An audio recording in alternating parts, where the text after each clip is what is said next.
Hello everybody, Maven here, and today we're checking out the buffed Gyrfalcon's Hauberk. And yes, I know everybody and their mom is making YouTube videos right now on the buffed Gyrfalcon's Hauberk. It's kind of like the new Heart of Inmost Light. It's like the new menace to PvE, the strongest thing you can do.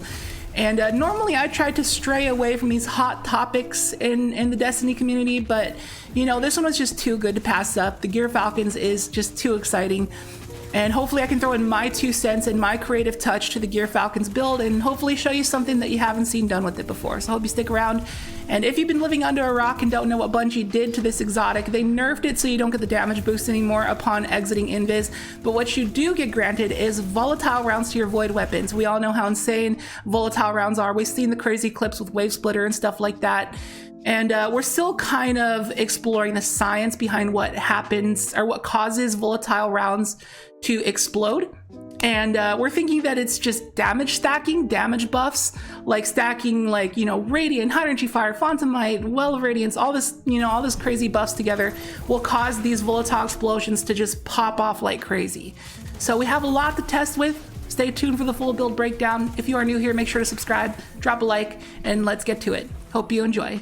Alright, so here is the overview, and first things first, we need to break down the build very quick and briefly because believe it or not, the build is the least of the concern here. The big thing about this build is actually going to be the weapon choices, and the science behind the volatile rounds is far more in depth and needs some more detail.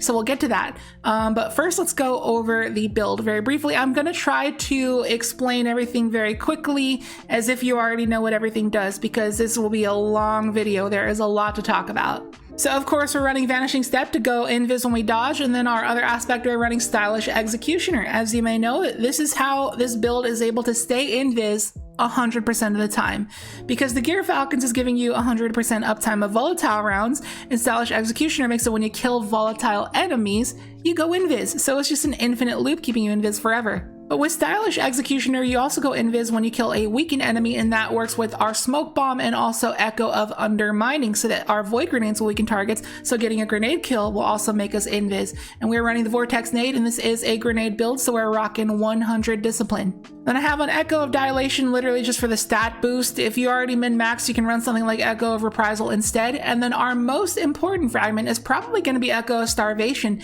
Picking up an Orb of Power will grant Devour. That's why we're running Harmonic Siphon on our helmet to pick up those Orbs of Power and get Devour. And for those who don't know, Devour also has another piece of text on it other than just fully restoring your health. It also says that Final Blows will grant Grenade Energy. So it's kind of like built-in demolitionist to whatever you're using. It is excellent for the grenade portion of the build.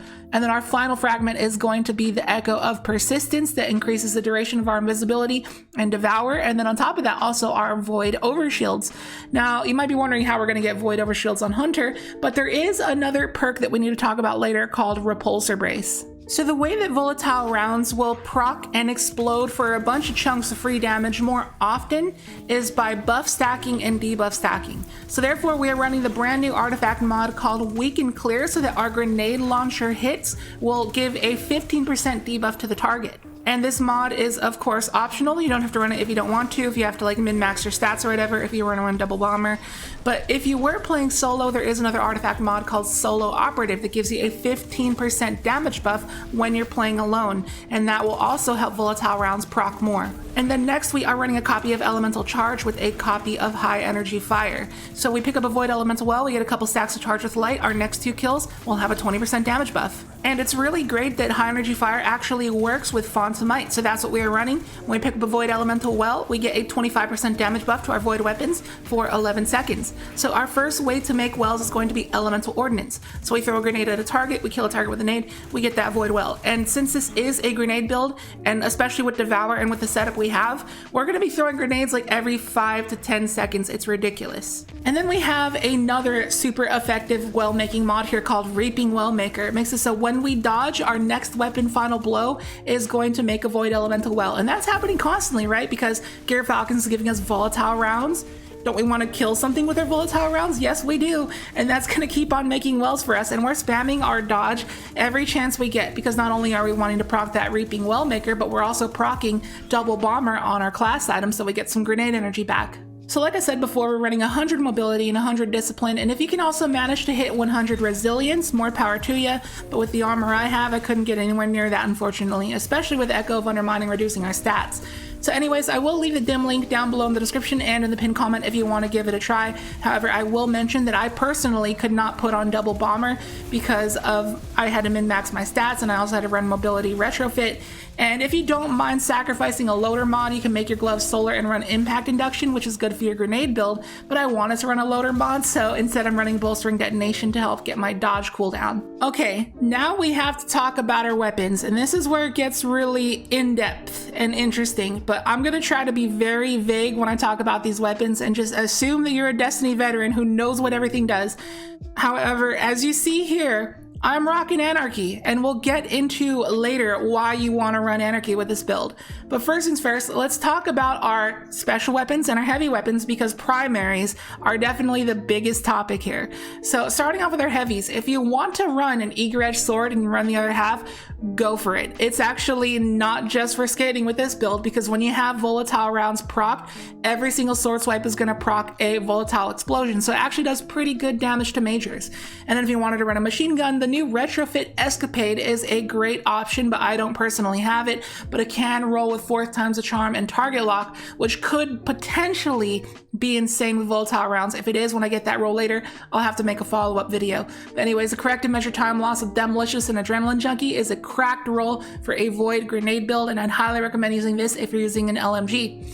Now, if you were running a legendary heavy and you had a free exotic slot, you could run Wither Horde in your kinetic slot. Even though Bungie nerfed it, it's still insane. There's never a reason not to run it if you can. And then if you don't have an exotic slot to spare, the Heritage is always a great option to just nuke majors because of recombination. But if you did want to proc Weaken Clear more often, you can run Pardon our Dust in the top slot instead. And really quick before we get into the primary weapons, we first have to mention a perk called Repulsor Brace. This is going to be an S tier perk for this build. It was added a couple seasons ago. It says that when you defeat a void debuff target, you get granted a void overshield. Now, a couple things. So volatile counts as a void debuff, and we're doing that 100% of the time. So every single kill we get will give us a void overshield. And thing number 2 is that Bungie actually just buffed void overshields with the release of season 19. They went up from a 25% damage resistance up to 50%. So it's actually really strong S+ tier perk. And now on to the primary weapons, and we have a lot to talk about here. So I split them up into 2 categories. We're starting off with the longer range precision type weapons that you want to use in higher level content if you have to keep a distance. And then we have, coming up later, we got the aggro, aping, close up, full auto weapons that do a lot more damage. So we're going to start off with the range weapons, starting off with the Lemon Arc here. And like I said, I have to be vague because we have a lot of weapons to talk about. There is a lot you can pair with volatile rounds, and I tried it all. Now first I will say, if you wanted to run a special void weapon, you know, like a fusion rifle, possibly Telesto, go for it. You know, they hit like a truck, but you know, they will run out of ammo very quickly because you're trying to take constant advantage of those volatile rounds. You know, maybe something like the Likely Suspect wouldn't be a bad option, but it's just, you're gonna run out. You want to take advantage of those volatile rounds. Maybe you can run a machine gun if you're doing that. However, let's talk about the Lemon Arc. So the Lemon Arc is a very great option. It hits like an absolute truck with those poison rounds, and every single shot is going to proc a volatile explosion. And since it's an exotic, it does plus 40% damage to red bars, so you can even use it in a GM very effectively. However, it does take up an exotic slot. That's its big downside. Another perk of it though is it does have intrinsic overload. So anyways, on to the next bow. If you're a bow main and you wanted to use a bow for some reason, you have access to the Underskin, which is craftable with Archer's Tempo and Successful Warm-Up. So therefore, though it's a precision frame, you can craft it with these perks to make it so it shoots as fast as a lightweight frame while maintaining the damage of a precision frame. So it hits like a truck and is very efficient for a bow. And then we move on to pulse rifles. We got the new veles-x here with Repulsor Brace that we just talked about before, giving you constant, strong buffed void overshields. You know, because Bungie just buffed void overshields, by the way, so you're a lot more tanky now. And you have access to kill clip, a damage buff on top of that, with Flare and Magwell, so that you reload faster for your kill clip. With the backup mag, you got 52 in the mag. It is a 4-round burst. You know, while this seems like it would be the perfect weapon for this build, I just gotta break it to you, Pulse rifles are not good in PvE. It hurts me every time I see somebody using a battler, even if it has subsistence and incandescent. Just pulse rifles are not the way to go if they don't hit as hard as you want them to. However, there is a pulse rifle that defies all logic, which is a collective obligation. You can leash those volatile rounds, get that void leech buff, hold your reload button and activate it. It's like kill clip on demand, a pocket kill clip, pocket volatile, whenever you want to activate it. And yeah, that's a lot of damage. And on top of that, you got umbral sustenance whenever you go invis. The mag of this weapon is fully reloaded. So that's just constant reload. It's like subsistence, but even better. It's constant vice stinger. You just never have to reload this weapon when you're ad clearing with it. It's ridiculous. So despite this not having repulsor brace, I still gotta say it is the strongest option if you want to use a pulse rifle in PvE. However, whenever you run into a major such as Carl, you will soon notice that you're still just tickling him. They still, like, pulse rifles just will not hit as hard as you want them to, even though the collective obligation does seem like a very appealing option. And then we get to hand cannons. Now, even though the Ikelos hand cannon can make Warmind cells and does roll with repulsor brace, do not use it. It's a 180. 180s are terrible. They're not good. They don't hit as hard, not even as hard as pulse rifles. Now we go to the bottom dollar. This is a 120 RPM, so it's the hardest hitting hand cannon archetype. With Subsistence Demolitionist, that is a very good grenade build roll. Have to reload less often, but even though despite running a hand cannon loader mod with flared magwell and reload speed masterwork, it just still feels like a very clunky weapon. And I'm a controller player, and this thing is very unstable. Even if I can put on steady rounds, you know, it's still just very unstable. Doesn't feel good to use. If you're an M&K player, this might be a very good roll. It might be something that you want, but you know, I personally don't enjoy it. And then we got the Exalted Truth, the new Adept Trials hand cannon added this week actually. And this is probably going to be the best option for hand cannons, I would say. The 140 RPMs definitely feel the best. I had to put on Adept Stability, but I can remedy that reload speed by having Outlaw. But yeah, very controllable stability for a controller player such as myself. And Repulsor Brace, like we talked about, infinite void overshields. You know, this thing doesn't really have any good PvE perks in the first column. Outlaw's probably going to be your best bet. If you were going to use a hand cannon, the Exalted Truth's Adept is probably got to be the go-to. However, there is better options that we'll talk about here in a second. But first things first, we got to talk about the Aisha's Embrace. So yeah, we're kicking off scouts here with the Aisha's Embrace. It's a rapid fire 260 RPM. With triple tap 4 times the charm, you pretty much don't have to reload so long as you're hitting your crits.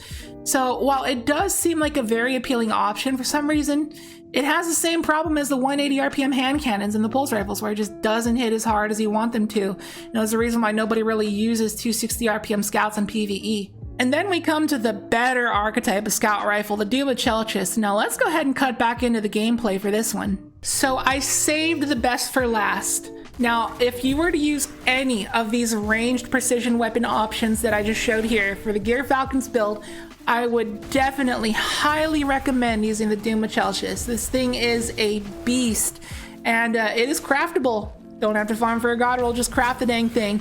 My crafted roll here is going to be Chambered Compensator, Flared Magwell with the Reload Masterwork, Explosive Payload, and Repulsor Brace. There you go, your infinite void overshields with explosive. Got that high stagger 180 RPM as the hung jury archetype, so it is super good. And for some reason this thing just procs volatile a lot, and I don't know why, but this thing just hits so good. And you know, if you wanted a damage option, you could go with Frenzy over Repulsor Brace. However, just Repulsor Brace is so good. We all know the key to a successful PvE build is going to be survivability, and that is your survivability right there. And also on top of that, it's a scout, so you can play from a super long distance and still take full advantage of those volatile rounds and overshields.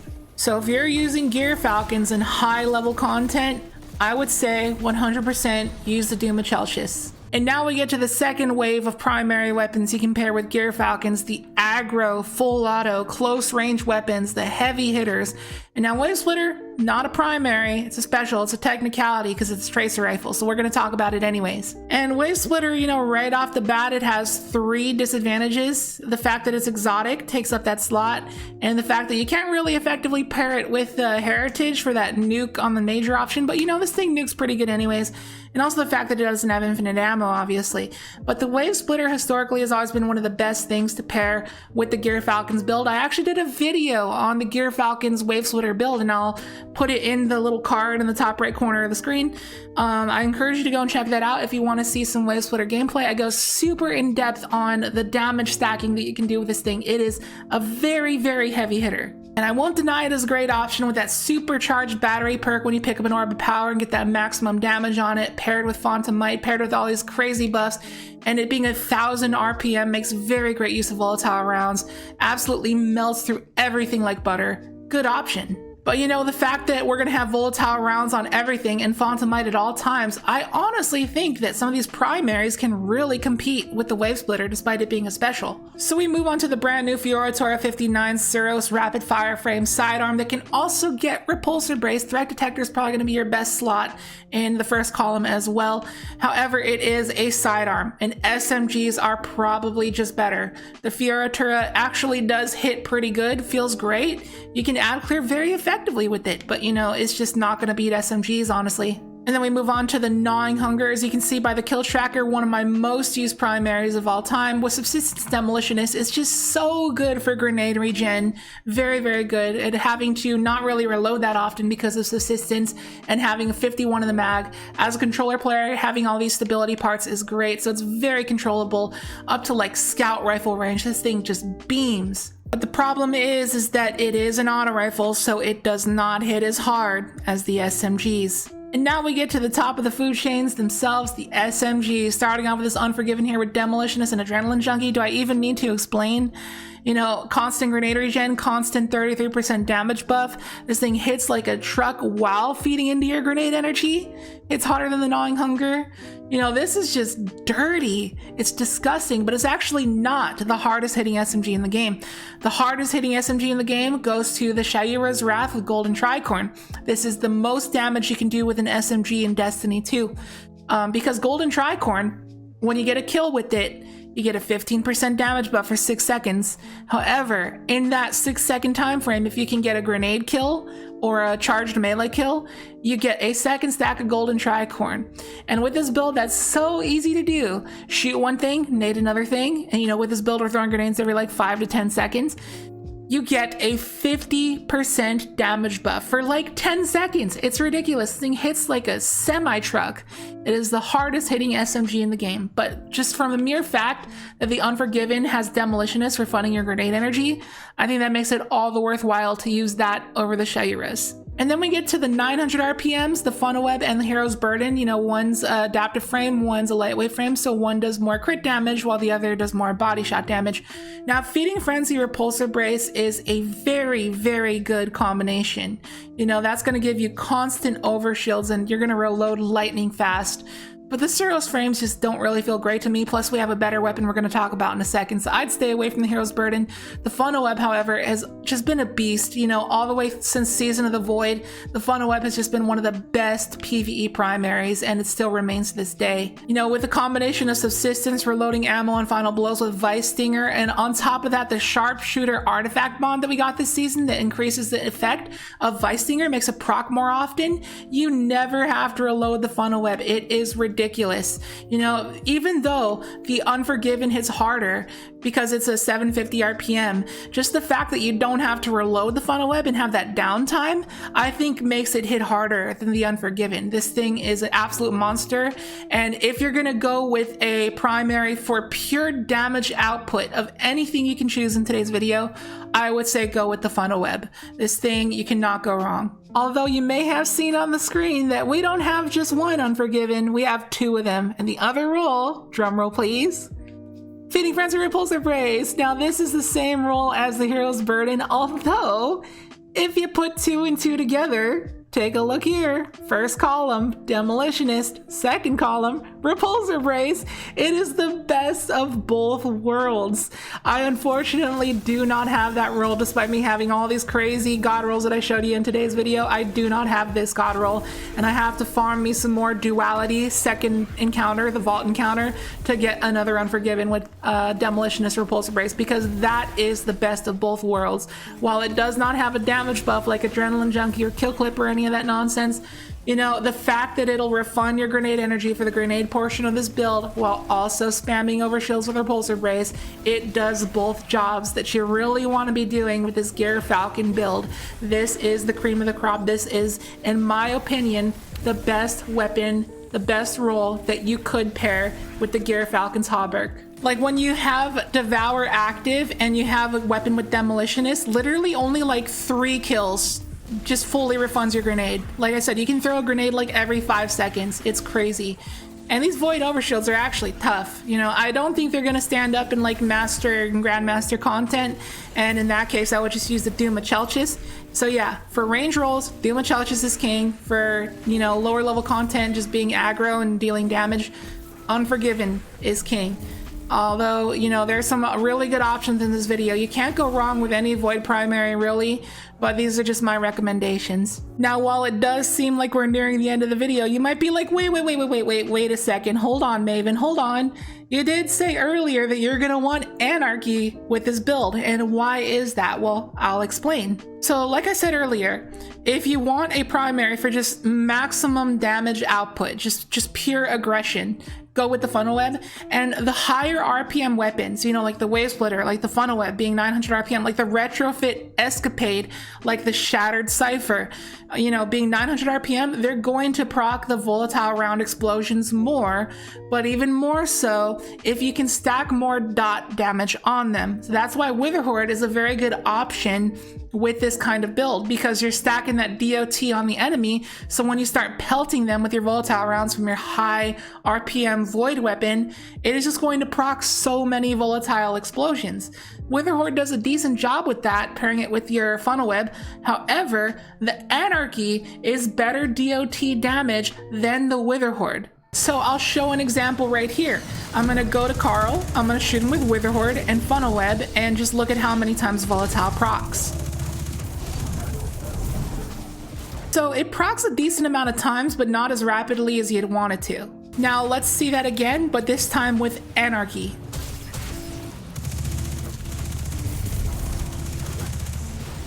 And there you have it. It kind of looks similar, but on the Anarchy, the volatile explosions happen so rapidly that Carl kind of just fell over. So this is the loadout right here for just pure raw damage output. Anarchy, funnel web, heritage. That's the loadout. But again, you can run Pardon Our Dust in the top slot over heritage, so you can proc weak and clear more. I'm still testing both out to see which one I like better. However, if you just wanted a loadout for general play, you know, you want to just go through activities real quickly, you want to skate around with Eager Edge, I would go with Other Half, Unforgiven, Witherhoard. That would be my loadout of choice right there. So anyways, that is going to do it for the build. I hope you learned something new. I hope you learned something useful. And man, Gyrfalcons is just blowing my mind. Like I said in the intro, it's like the new Heart of Inmost Light. You can use this thing all the way up to Grandmasters and it will still be an absolute beast. It's the best thing to do right now. And I'm glad I can finally get off Titan, because Titan has been the menace for like the past 3 seasons. You know, for like ever really. You know, before that it was kind of like Omni Oculus Hunter for a while, but still there's been no Warlock favoritism at all. Ever. It's all just been Titan and Hunters, you know. Warlock hasn't really had anything broken since Lunafaction Boots nerf, you know? So anyways, like I said, the dim link is down below. You might need to change up a few mods here and there to like min-max, because I had to pull some strings on my end. Anyways, if you have any ideas on what could possibly contribute to the whole Gyrfalcon setup, let me know in the comments down below, because I'd like to try it out. If you enjoyed the video, make sure to hit the like button and drop a comment. Those 2 actions really help the algorithm and the video's performance. And if you're new, make sure to subscribe. We do crazy builds like this here all the time, so if that's the kind of thing, hope you stick around. And I hope you have a nice rest of your day. I'll catch you in the next video. See you later.